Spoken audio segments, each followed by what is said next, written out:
En Encuentro con la Nación, temas de actualidad. Y uno de los asuntos más puntuales que hemos tratado a través de la historia de este programa tiene que ver con la crisis carcelaria que es sinónima de crisis humanitaria. Pues bien, Colombia tiene 144 centros penitenciarios y carcelarios. Allí hay 116.000, hasta este momento en que estamos hablando, hay 116.007 personas privadas de la libertad. Hay un hacinamiento del 47.42%. ¿Y esto por qué? Porque los cupos reales de estos 144 centros penitenciarios y carcelarios es para 78.690 personas y hay detenidas 116.007 personas, saquemos conclusiones. Pues bien, y de la ñapa es que en estos centros penitenciarios y carcelarios las condiciones para estos detenidos es de condiciones precarias. Precisamente el Procurador General de la Nación, muy acucioso, se ha convertido en un gran moderador, en un gran, ya lo llaman el pacificador del país. A esa denominación se la han dado en algunos noticieros regionales, en un hombre de concertación, Fernando Carrillo. Una de las propuestas que ha hecho es el Pacto Nacional, el Pacto Colombia para humanizar el sistema carcelario. Y otros han propuesto excarcelación masiva. Lo único cierto, y eso lo plantea el doctor Horacio Gómez Aristizábal en 5 de sus libros, es que las características principales de esta situación son 3: el hacinamiento, el ocio y la promiscuidad. Y además debemos resaltar que un ministro que se puso la camiseta con transparencia, con rectitud, con indicadores de gestión, eficiencia, eficacia, efectividad, fue el ministro Fabio Valencia Cosio, quien logró precisamente construir muchas cárceles y tuvo problemas por ser transparente, no se desvió ningún dinero. Después quien lo reemplazó vino a inaugurarlas, como sucede en el país, y hablar mal de su antecesor, como sucede en el país. El retrovisor, sobre todo cuando fue, reitero, una administración digna, una administración ejemplar y una administración, reitero, con indicadores de gestión eficiente, efectiva y eficaz. Esta es la del ministro Fabio Valencia Cosio. Pero démosle paso a una autoridad en este campo, como lo es el doctor Horacio Gómez Aristizábal. Doctor, usted ha dicho que los grandes males de este sistema carcelario son, ya reitero, 3 puntos para que usted los analice: el hacinamiento, el ocio y la promiscuidad. Bienvenido. Sí, ahí es una situación muy compleja y sumamente explosiva. Aquí se encarcela a la gente de forma irracional, en forma inesperada y de forma absolutamente innecesaria y muy traumática. Pensemos, por ejemplo, en el caso del doctor Ramos, el caso del doctor Velasco, que fue presidente del Senado, el caso de Alfredo López, el diputado del Valle, los encarcelaron.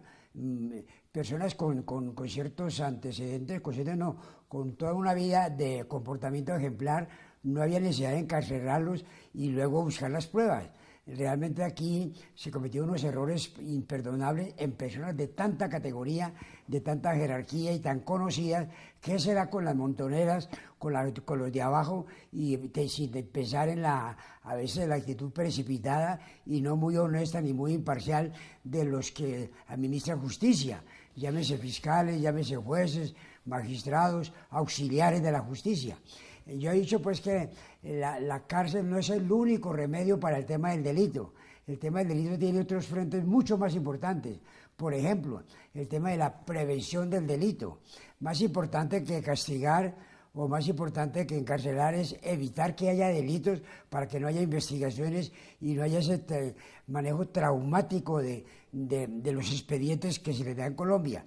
De otro lado, también no se cumple en las cárceles una de las bases de la detención intramuros, que es la resocialización, la reeducación o la readaptación. Yo le pregunto a cualquier televidente si una empleada doméstica que haya estado presa por haberse robado unos televisores y luego la excarcelan, si le dan puesto en alguna casa de familia. Han dicho que en las encuestas respecto a si van a ocupar o no guerrilleros en algunas fábricas, en algunos almacenes, en un 70% dicen que no. Lo que quiere decir pues que en las cárceles se vuelven una universidad del crimen, porque cuando salen, como no van a encontrar empleo y ocupación, vuelven a cometer delitos, pero con mucha técnica, con mucha habilidad para que no haya pruebas, para que el funcionario los deje libres.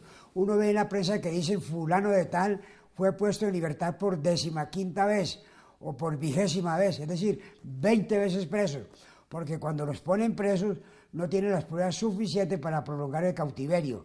Los dejan libres, pero con ese problema de que en las cárceles hacen mesas redondas, se especializan en hurto de automóviles, desmantelar apartamentos, secuestros, delitos de sangre, delitos de estafa, delitos contra el Estado. Se vuelven muy hábiles y sobre todo saben cómo se intimida a un testigo, cómo se desorienta una investigación, cómo se utilizan guantes para no dejar huellas dactilares en los delitos que cometen. Vemos pues que hay muchos problemas relacionados con la detención preventiva, principalmente por la manera como prolifera el aseguramiento en casos que no son absolutamente necesarios. ¿Qué podía pasar si al doctor Ramos o al doctor Velasco, personalidades tan destacadas, se les deja libre mientras se llega a la etapa final de la prueba, a ver si realmente la prueba tiene tanto vigor como para dictar una sentencia condenatoria? Pero eso de encarcelar para ver si de pronto hay que condenar o hay que absolver es muy traumático. Se produce el hacinamiento de Quiroga, Germán Ríos González, que es lamentable. Y dice que hay cárcel para cada puesto, para un preso lo están ocupando 3 y 4 y 5 según las temporadas, según las regiones, según las épocas, según las edades del delincuente, y eso es realmente muy grave porque dentro de la cárcel también ocurre que los infractores ocasionales o primarios, los que cometen infracciones un viernes cultural, un accidente de tránsito, los violan, cometen atentados y los atropellan en las cárceles de la forma más insólita, más inaudita, por ese amontonamiento salvaje que se produce. Yo he dicho que los hombres amontonados, como las manzanas amontonadas, engendran podredumbre.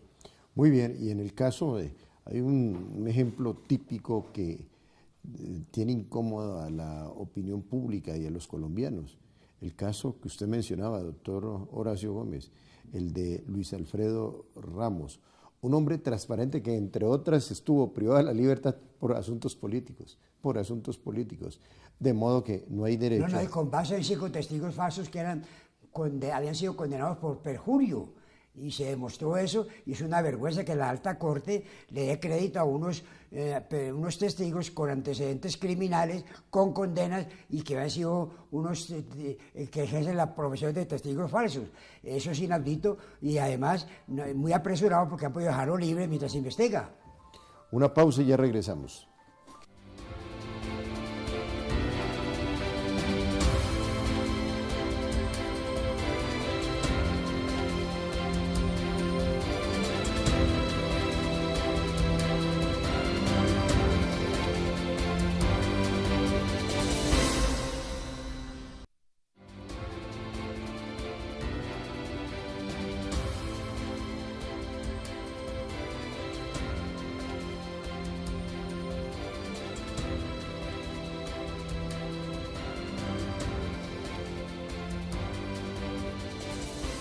Y otro de los temas que aquí permanente tocamos es el referente al deporte colombiano. Siempre hemos dicho que nuestros mejores embajadores son nuestros deportistas, esos que no son producto de un planeamiento estratégico, sino que se dan silvestres. Muchas veces reciben el apoyo, pero muy sutil, del Estado colombiano. Eso sí, cuando triunfan presidentes, a tomarse fotos con los deportistas que han obtenido triunfos traspasando fronteras. Pero también tenemos alcaldes que vetan el deporte. Oiga, y hoy están envainados. Por ejemplo, el alcalde de Cartagena no le gusta que el ciclismo llegue a Cartagena, contrario a lo que sucede en el Tour de Francia, Giro de Italia, Vuelta a España, que es un factor de promoción de estas importantes ciudades. Y en Bogotá ni se diga. Aquí encontramos a un superpoderoso Enrique Peñalosa, pues atacando a Johann Esteban Chávez porque le dijo, permita que entre la Vuelta a Colombia. Le respondió como es su estilo, de una forma arrogante, como es su estilo, arrogantón este alcalde. Y ahora pues siguen nuestros embajadores, los ciclistas en Europa. En este momento Johann Esteban Chávez está corriendo la Dauphiné Libéré. También tenemos en otras latitudes la Vuelta a Eslovaquia, y hay unos 8 ciclistas colombianos con grandes posibilidades de obtener el triunfo, ¿cuándo no? Por fin, esta fue una campaña que de muchos, pero aquí le hicimos campaña a Juvergen Martínez para que le entregaran su casita, se la entregaron, y no debería ser una casita, una casota, porque este hombre nos dio medalla olímpica. Y mire, profesor Horacio, a propósito del deporte, aquí todo el mundo, cuando las cosas funcionan bien, todo el mundo les quiere meter mano. Por ejemplo, el pase funciona bien, ahora ya hay que hacer cursos como si uno fuera a hacer una maestría, un negocio. Es lo único que ha planteado este ministro, que de transporte poco sabe, es un ministro de allá de Caldas, pero llegó ahí como cuota política de Hernán Penagos, pero poco sabe de transporte. Pues bien, lo que funciona bien como eso, entonces hay que ponerle todo tipo de cortapisas. Lo mismo está sucediendo con esta ley 264, que es una ley hecha a la carrera. Tiene 283 artículos. Doctor, ¿por qué aquí toda ley que se hace en Colombia es tan larga, tan compleja? 283 artículos en la ley 264, que es la ley del deporte. Allí, a Coldeportes se limita a supervisar las federaciones. Y sobre esto estamos planteando una discusión a fondo, pausada, abierta, sobre el futuro de nuestro deporte. Debe ser sinónimo de ley ejemplar, de modo que la pregunta que le va a formular el doctor Horacio, y coloco el ejemplo de la ley 264, que es la ley del deporte, oiga, 268 artículos. ¿Por qué tenemos la constitución más extensa del mundo? Cualquier ley es un centenar de artículos para hacer claridad bajo un principio y una norma internacional que es mente sana, cuerpo sano. Punto de vista, doctor Horacio. Yo se lo llamo fetichismo legal. Es pensar que todo se arregla con normas, con leyes, con prohibiciones o actitudes permisivas. Y eso se llama casuismo. Por cualquier detalle se ponen a redactar un artículo con incisos, con parágrafos, con extensiones, con salvedades, y eso desde luego lo que hace es confundir y crear dificultades. La Constitución nuestra, con cerca de 400 artículos, es una de las más largas del mundo, y entre otras cosas habla siempre de derechos y derechos, cuando también hay que hablar para que la sociedad marche bien, de las obligaciones, de los deberes, del buen comportamiento como ciudadano, como miembro de una familia, como componente de una comunidad religiosa. Y sin embargo, vemos como en Colombia se aplica aquello de España, que es una vergüenza, que sí que las leyes se hicieron para violarlas. Realmente esa cantidad de normas lo que hace es crear confusión, crear dificultades y hacen proliferar el delito. A propósito, ahora que hablamos de situaciones complejas y de cómo a una persona, a un ciudadano como el candidato el exministro y candidato a la presidencia de la República, el doctor Luis Alfredo Ramos, está muy bien posicionado en materia de encuestas. Pues hay candidatos a granel, doctor, para que escoja. Tenemos por los López 2 candidatas, Claudia López y Clara López Obregón. estos de tinte de izquierda. Bueno, y de izquierda también está Antonio Navarro, está Sergio Fajardo, está Jorge Robledo, y también usted que es presidente del Centro de Estudios Colombiano, el cerebro gris del Partido Conservador, también dicen que David Barguil se va a lanzar, pero lo único cierto es que personajes como Luis Alfredo Ramos está muy arriba, claro, también están en la palestra, Germán Vargas Lleras y otros candidatos más. Falta todavía el candidato de la U.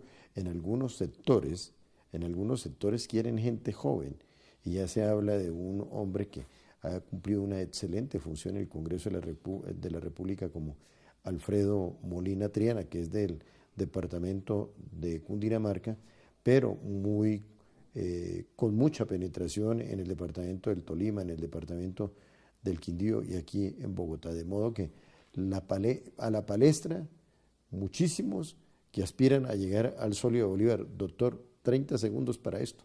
Bueno, la política en un país democrático es esa, darle oportunidades a todo el mundo. A mí no me parece que el país esté tan polarizado, porque realmente la democracia es la discrepancia, el desacuerdo. Lo importante es que todo se haga en un ambiente de civilización, en un ambiente académico, en un ambiente de respeto a la opinión ajena.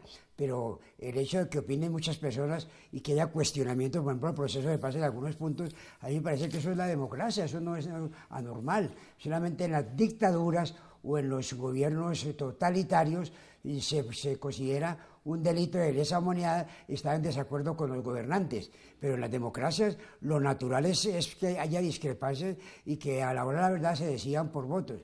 En ese tema electoral hay un comentario de expertos que dicen que es muy probable que en la primera vuelta gane el antisantismo y en la segunda vuelta el santismo con la mermelada y con la izquierda se unan para no dejar triunfar a la gran mayoría colombiana que están de acuerdo con muchas cosas.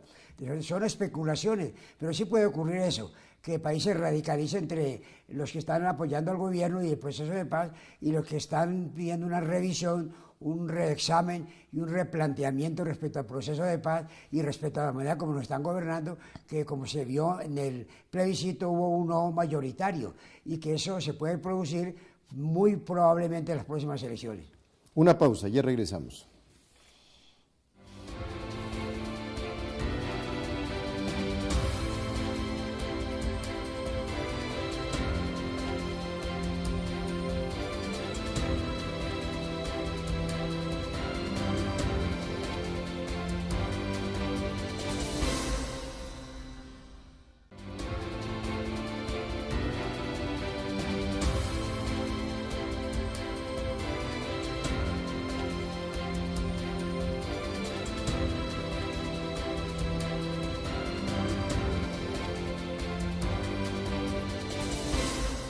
La gente se pregunta, bueno, ¿y por qué protesta? ¿Por qué hay azonadas? Simple y llanamente porque en Colombia se volvió costumbre ponerle conejo a los colombianos. Voy a poner un ejemplo micro comparado con lo que sucedió en Buenaventura, doctor Horacio. Mire, en la ruta, hay una ruta histórica que usted conoce muy bien, que es la de Bogotá, Guaduas, Honda, Mariquita. Hoy, pero es que es un sistema dictatorial, nadie puede decir nada. Quien cobra el peaje en el operador de esta parte, que son solamente 19, 20 kilómetros entre Honda y Mariquita, es Alternativas Viales. Pues decidió ponerle conejo a un acuerdo que se hizo en el pasado de una tarifa preferencial para los habitantes de Honda y Mariquita. Hoy les están cobrando tarifa plena, cobro de tarifa plena. Eso tiene un impacto negativo para transportadores, habitantes, la economía de la región. Y lo más triste, el conejo, cambiaron las reglas de juego. Esta empresa, Alternativas Viales, cobro de tarifa, había cobro de tarifa preferencial para los habitantes de la región. Hoy decidieron hacer caso omiso a un acuerdo firmado en su momento por los alcaldes de Honda y Mariquita, y entonces están cobrando tarifa plena. Y también es muy triste cuando uno llega aquí, cuando uno va saliendo de Bogotá por la vía Soacha, Granada, pues, oiga, se llevan millones y millones de pesos, doctor Horacio, y no invierten absolutamente nada. La famosa corrupción, de modo que esto es preocupante. Y se volvió de moda. Ahora, mire la solución que le dieron a Buenaventura. $1,500,000, $1,500,000 para un acueducto que los colombianos los hemos pagado ya cerca de 15 veces y no hay aeropuerto en Buenaventura, no hay acueducto en Buenaventura. Qué tristeza. Eso es calmar, querer tapar un incendio o querer apaciguar un incendio con gasolina. Analicemos ese tipo de situación, tanta sonada, tanto paro, y esto es producto de la corrupción, porque los profesores dicen, ¿cómo si hay plata? ¿Cómo si nos cobran impuestos para pagar toda la corrupción, pagar a los corruptos y a los que verdaderamente juegan un papel importante? Nada de nada, doctor Horacio. Sí, hay muchas contradicciones. Por ejemplo, el gobierno dice que no hay plata, que el problema de la crisis petrolera, y sin embargo vemos cómo el gobierno de forma rápida y veloz les aumentó el sueldo a los parlamentarios, los pasó de 27 a 32 millones de pesos. Entonces, fuera de eso, cuando el presidente viaja con muchos aviones, con muchas comitivas, con muchos viáticos y con mucha ostentación. Entonces uno ve como si hay plata para el derroche, para la publicidad del gobierno mismo, se gastan toneladas de millones en campañas publicitarias de lo que están haciendo en el gobierno y en cambio no hay plata para otras cosas. Hay muchas contradicciones. Además yo he dicho que también el tema de la corrupción es tan grave que si llegan a poner presos a todos los corruptos, yo he dicho, entonces, ¿a quiénes los van a gobernar? Ya todo el mundo está dedicado a actuar deshonestamente y como le dan después la casa por cárcel, sin necesidad de que reintegren lo robado, eso estimula el asalto a las arcas públicas. El principal problema que tiene el país, la corrupción. Por eso estamos clamando porque regrese la cívica, la urbanidad, el ahorro, los principios y valores éticos y morales que decidió un presidente de su partido, decidió acabarlo de un solo tajo. Qué tristeza, pero los principios y valores, el sentido de colombianidad, la cívica, la historia, la geografía, la urbanidad deben regresar a la educación colombiana, educación con principios y valores, la ética, la moral, de lo cual se hace mucho énfasis en la Universidad La Gran Colombia. Que Dios les bendiga.